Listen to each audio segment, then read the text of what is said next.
നമസ്കാരം. ഞാൻ നിങ്ങളുടെ സ്വന്തം ശരവൺ മഹേശ്വർ.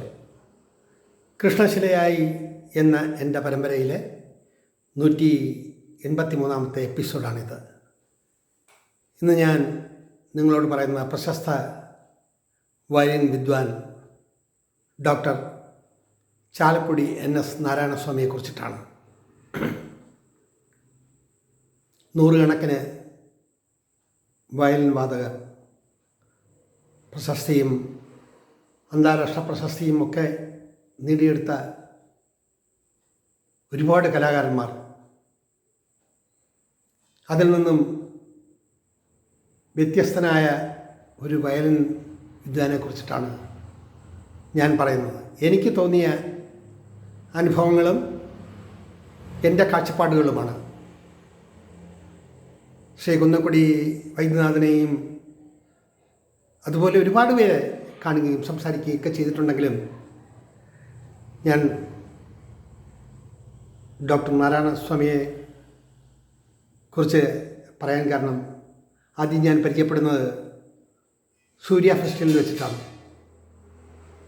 സൂര്യ ഫെസ്റ്റിവൽ കച്ചേരിയിൽ അദ്ദേഹത്തിൻ്റെ വയലിൻ വാദനം കേട്ട്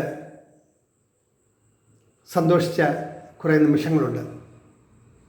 അതിനുശേഷം 10-20ഓളം കച്ചേരികളിൽ നാട്ടിലും വിദേശത്തും ഒക്കെയായി അദ്ദേഹത്തിൻ്റെ വയലിൻ വാദനം കേൾക്കാനുള്ള സാഹചര്യം ഉണ്ടായിട്ടുണ്ട്. അതിൽ എൻ്റെ മനസ്സിനെ ആകർഷിച്ചത് വിദ്യാധിരാജ സംഗീതോത്സവത്തോടനുബന്ധിച്ച് തിരുവനന്തപുരത്തെ സംഗമവേളയിൽ അദ്ദേഹം കച്ചേരിക്ക് കയറുന്നതിന് മുന്നേ ഞാൻ അദ്ദേഹത്തെ കണ്ട് സംസാരിച്ചിരുന്നു. അപ്പോൾ എത്രയോ വർഷങ്ങൾക്ക് മുമ്പ് സൂര്യയുടെ സ്റ്റേജ് പ്രോഗ്രാം കഴിഞ്ഞ് പുറത്തേക്ക് വരുമ്പോഴാണ് ഒന്ന് കാണുന്നതും ചില കാര്യങ്ങൾ സംസാരിക്കുന്നതും, സംഗീതത്തെക്കുറിച്ച് മാത്രം. 10-15 വർഷങ്ങൾക്ക് ശേഷമാണ് വീണ്ടും തുളസീവന സംഗീതോത്സവത്തിൽ വെച്ച് അദ്ദേഹത്തിനെ കാണുന്നത്. അന്ന് കണ്ട് സംസാരിക്കാൻ തുടങ്ങുന്നതിന് മുന്നേ തന്നെ അദ്ദേഹം തൊഴുതുകൊണ്ട് എൻ്റെ അടുത്ത് വന്ന് പറഞ്ഞു, ശരവണനല്ലേ? നമ്മൾ അതെ സാർ. എന്നെ എങ്ങനെ അറിയാം? ഒന്ന് ചിരിച്ചു, ഉറക്കെ ചിരിച്ചിട്ട് പറഞ്ഞു, സൂര്യ ഫെസ്റ്റിവലിൽ വെച്ച് നമ്മൾ പരിചയപ്പെട്ടത് ഓർമ്മയുണ്ടോ? കാലം എത്രയോ കഴിഞ്ഞിരിക്കുന്നു. അതെങ്ങനെയാണ് സാർ എൻ്റെ പേരും എന്നെയും ഓർക്കാൻ കഴിയും? അന്ന് എന്നോടൊരു ചോദ്യം ഉന്നയിച്ചിരുന്നു ശരവൺ. എന്താണെന്ന് ഓർമ്മയുണ്ടോ? നമ്മൾ സത്യമായിട്ട് ഓർമ്മയില്ല സാർ. അത് നിങ്ങൾ ചോദിച്ച ചോദ്യം എൻ്റെ മനസ്സിനെ ചിന്തിക്കാനും ചിന്തിപ്പിക്കാനും രസിപ്പിക്കാനും കഴിഞ്ഞു എന്നുള്ളതാണ്. എന്താണ് സാർ അത്? എന്നോട് ചോദിച്ചത് ഇങ്ങനെയാണ്: ഒരു ഗായകൻ രാഗവിസ്താരം നടത്തുമ്പോൾ ഏകദേശം 10 മിനിറ്റോ 15 മിനിറ്റോ ചിലപ്പോൾ 5 മിനിറ്റോ ഒക്കെ ആവും ആ രാഗം വിസ്തരിച്ച് പാടി അതിനുശേഷം കീർത്തനത്തിലേക്ക് കടക്കുന്നു. അപ്പോൾ ആ രാഗം വിസ്തരിച്ച് വായിച്ചത് പാടിയത് വയലിനിൽ അതേപോലെ തന്നെ ആവർത്തിക്കുമ്പോൾ ഈ കേൾവിക്കാരന് എങ്ങനെ മനസ്സിലാകും അത് തന്നെയാണ് വായിച്ചത്?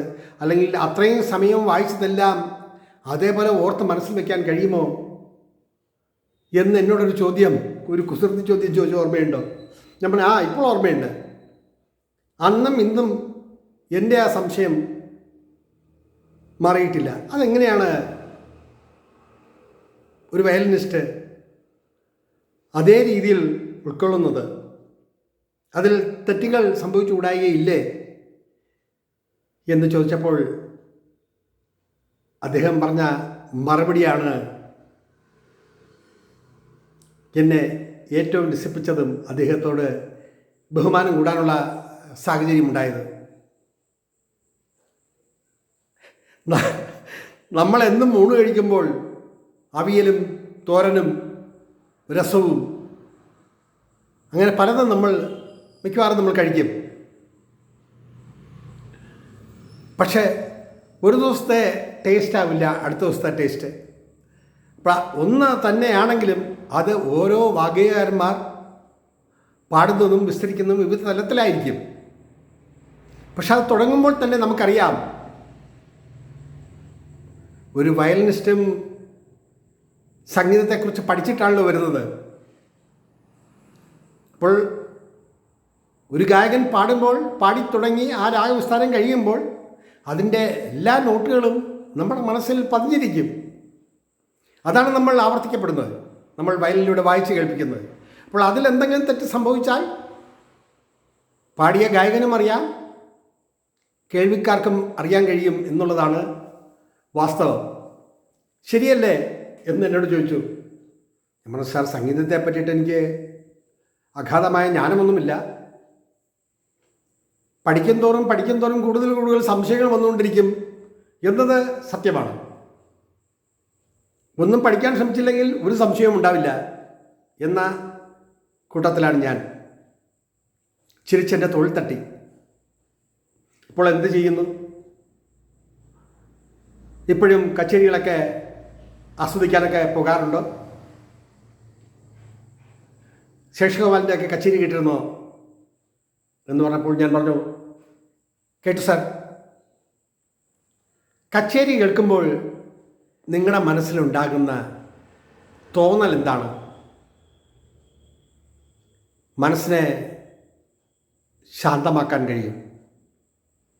നമ്മുടെ ശരീരത്തിൻ്റെ ഉള്ളിലും ബാഹ്യവും ആയി ഒരുപാട് പരിവർത്തനങ്ങൾ സൃഷ്ടിക്കാൻ കച്ചേരിക്ക് കഴിയും എന്ന വിശ്വാസക്കാരനാണ് ഞാൻ. അപ്പോൾ ചോദിച്ചു, അതിന് എന്തെങ്കിലും ഉദാഹരണം പറയാൻ പറ്റുമോ ശരവണ്ണന്? തീർച്ചയായും. ക്രോധമായ മനസ്സും എല്ലാം വലിച്ചെറിഞ്ഞ് ജീവിതം തന്നെ ഒരു ശരശയ്യ പോലെ അനുഭവിച്ച ഒരുപാട് നിമിഷങ്ങളുണ്ട്. ആ അവസരത്തിലൊക്കെ എൻ്റെ മനസ്സിനെ ശാന്തമാക്കാൻ കർണാടക സംഗീതത്തിന് കഴിഞ്ഞിട്ടുണ്ട് എന്നാണ് എൻ്റെ പക്ഷം. ആടെ കീർത്തനങ്ങളാണ് കൂടുതൽ ഇഷ്ടം. ഞാൻ പറഞ്ഞു, ഒരു സംശയവും വേണ്ട, സ്വാതിരുന്നാൾ മഹാരാജാവിൻ്റെ കീർത്തനങ്ങൾ തന്നെയാണ്. അതിൽ ഏറ്റവും ഇഷ്ടപ്പെട്ടത് ഏതാണ്? അങ്ങനെ പറയുകയാണെങ്കിൽ നൂറുകണക്കിനുണ്ട്. ഇങ്ങനെ പെട്ടെന്ന് ഓർമ്മയിൽ വരുന്ന പന്നഗേന്ദ്രശേന എന്നുള്ള ആ കീർത്തനമാണ്.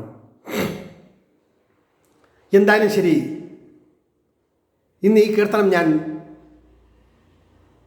ഇവിടെ വായിക്കുന്നുണ്ട്, കേൾക്കൂ.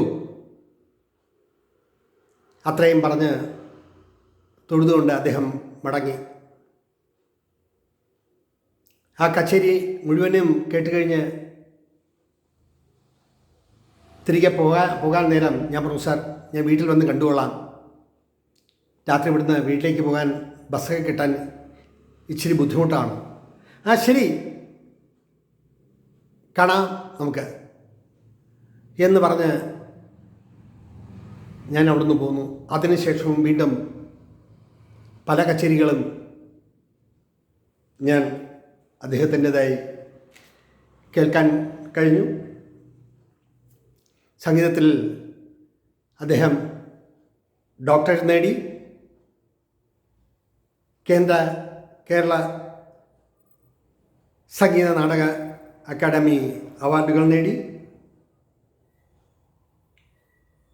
2003 ഫെബ്രുവരി 24 78ാമത്തെ വയസ്സിൽ തിരുവനന്തപുരത്ത് വെച്ച് അദ്ദേഹം ഈ മണ്ണിനോട് വിട പറഞ്ഞു. അദ്ദേഹത്തെക്കുറിച്ചുള്ള വിശദമായ ബ്രീഫ് ഇതിൽ ഉൾപ്പെടുത്തിയിട്ടുണ്ട്. കാലം എത്ര കഴിഞ്ഞാലും ചാലക്കുടി NS നാരായണസ്വാമി എന്ന വയലിൻ വിദ്വാൻ ചരിത്രത്തിൽ ഇടം നേടിയിട്ടുണ്ട് എന്നതാണ് എൻ്റെ പക്ഷം.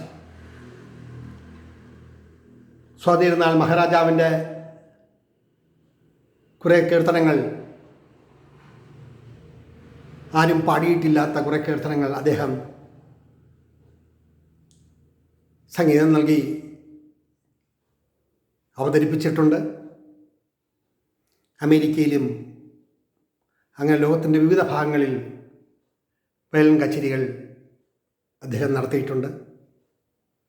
ഒരു കലാകാരൻ എത്രമാത്രം ഉന്നതിയിലെത്തിയാലും ആ കലാകാരൻ്റെ മനസ്സ് മറ്റുള്ളവർക്ക് പാഠ്യവിഷയമാക്കാവുന്നതാണ്. അത്രമാത്രം ലാളിത്യവും മറ്റുള്ളവരെ മനസ്സിലാക്കാനുള്ള കഴിവും ഒരു കലാകാരൻ എന്ന നിലയിൽ അദ്ദേഹത്തിനുണ്ടായിരുന്നു എന്നതാണ് എൻ്റെ ഭാഷ്യം. എന്ത് തെറ്റ് പറഞ്ഞാലും അതിനെ ഉൾക്കൊള്ളാനും അത് തിരുത്താനും സംഗീത സംബന്ധിയായ കാര്യങ്ങളെക്കുറിച്ചാവുമ്പോൾ വളരെയേറെ സന്തോഷം തോന്നുന്നതും ആണ്. ഒരിക്കൽ ഒരു കച്ചേരി കഴിഞ്ഞ് ഇറങ്ങുമ്പോൾ ഞാൻ അദ്ദേഹത്തോട് ചോദിച്ചു, സ്വാതിരുന്നാളിൻ്റെ കീർത്തനങ്ങൾ ത്യാഗരാജസ്വാമികളുടെയും പുരന്ദരദാസിൻ്റെയും അങ്ങനെ നിരവധി പേരുടെ കീർത്തനങ്ങൾ വയലിനിൽ വായിക്കുമ്പോൾ ആരുടെ കീർത്തനങ്ങൾ വായിക്കുമ്പോഴാണ് സാറിന് കൂടുതൽ സന്തോഷം തോന്നുക? ഒന്ന് ഉറക്കെ ചിരിച്ചിട്ട് പറഞ്ഞു, എന്ത് പറഞ്ഞാലും ശരി, എല്ലാവരും വലിയവർ തന്നെ, പക്ഷെ എൻ്റെ മനസ്സ് ഓടിപ്പോകുന്നത് ശ്രീ സ്വാതിരുന്നാളിൻ്റെ കീർത്തനങ്ങളെക്കുറിച്ചിട്ടാണ്. നിങ്ങൾ പറഞ്ഞില്ലേ നിങ്ങൾക്ക് സ്വാതിരുന്നാളിൻ്റെ കീർത്തനങ്ങളാണ് വളരെ ഇഷ്ടം. അതങ്ങനെയാവും. നമ്മുടെ മണ്ണിൽ ജനിച്ച് വളർന്ന് കാലത്തിലൂടെ കടന്നുപോയൊരു വിശ്രുത കലാകാരൻ, അദ്ദേഹത്തിൻ്റെ കീർത്തനങ്ങൾ അത് നമ്മുടെ മനസ്സിൽ തങ്ങി നിൽക്കും നിരന്തരമായി. അത് കൂടുതൽ അസാധ്യകരമാവുമ്പോൾ മനസ്സിനൊരു വേറിട്ട അനുഭവം തന്നെയാവും. ഒടുവിൽ വർഷങ്ങൾക്കും ശേഷം വീണ്ടും കാണുമ്പോൾ അദ്ദേഹം പറഞ്ഞു, കാലം എന്നിൽ കുറേ മാറ്റങ്ങൾ വരുത്തിയിരിക്കുന്നു, പ്രായമായി വരികയില്ലേ, എങ്കിലും ഇന്നും ഞാൻ വയലിനിൽ ശ്രുതിമീട്ടാറുണ്ട്. ഇനിയും കാണാം ശ്രവണ, ഇവിടെയല്ലെങ്കിൽ മറ്റൊരിടത്ത് വെച്ച്. അന്ന് തൊഴുകയോടെ അദ്ദേഹത്തിൻ്റെ മുന്നിൽ നിന്നും മാറുമ്പോൾ ആ മുഖം വാടിയ പോലെ എനിക്ക് തോന്നി.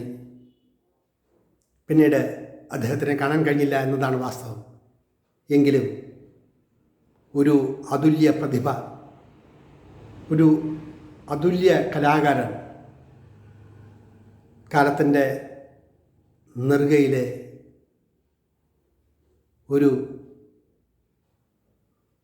കുങ്കുമപ്പൊട്ടായി അദ്ദേഹം കലാഹൃദയങ്ങളിൽ ജീവിക്കുന്നു എന്ന് പറഞ്ഞുകൊണ്ട് എൻ്റെ വാക്കുകൾ ചുരുക്കട്ടെ. നന്ദി, നമസ്കാരം.